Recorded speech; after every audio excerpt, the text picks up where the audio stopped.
মাননীয় উপদেষ্টা, আপনারা দায়িত্ব নিয়েছেন, আপনারা যে চেয়ারে বসে আছেন সেটা কিন্তু 2000 শহীদের রক্তের উপরে চেয়ার।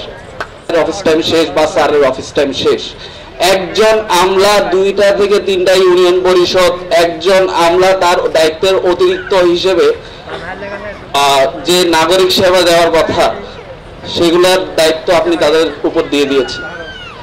যেখানে প্যানেল করার অপশন ছিল সেখানে প্যানেল করা হয় না, যার ফলে নাগরিকদের সেবা। মাননীয় উপদেষ্টা, আপনারা দায়িত্ব নিয়েছেন, আপনারা যে চেয়ারে বসে আছেন সেটা কিন্তু 2000 শহীদের রক্তের উপরে চেয়ার।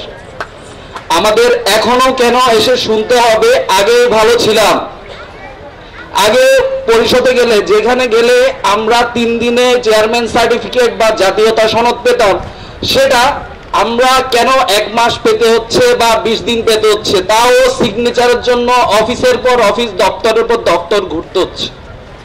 মাননীয় উপদেষ্টা, আপনার মাধ্যমে সংশ্লিষ্ট মন্ত্রণালয় বা সংশ্লিষ্ট উপদেষ্টার কাছে আমি কথাগুলো পৌঁছাচ্ছে। আজকে সকালেও সিএনজিতে একদল মানুষ নিজেদের মধ্যে গল্প করতেছে, এই ভালো নাই, আমার চেয়ারম্যান সার্টিফিকেট, আমি পাসপোর্ট করতে পারতেছে না, মানুষ এনআইডি করতে পারতেছে না, এই ডকুমেন্ট সেই ডকুমেন্টের রিকোয়ারমেন্টের কারণে। সব ডকুমেন্ট যখন আমি দিচ্ছি তখন আমি সিগনেচার পাচ্ছি না। মাননীয় উপদেষ্টা, আমি দুঃখিত, অন্তত দুঃখিত, এটা মঞ্চ নয় এসব বলার, কিন্তু আমার এসব বলতে হচ্ছে।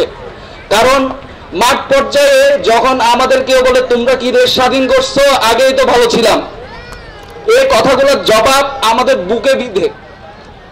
আপনাদের কান পর্যন্ত এই কথাগুলো পৌঁছায় কিনা আমি জানি না, আজকে আপনাকে পেয়েছি তাই বলেছি।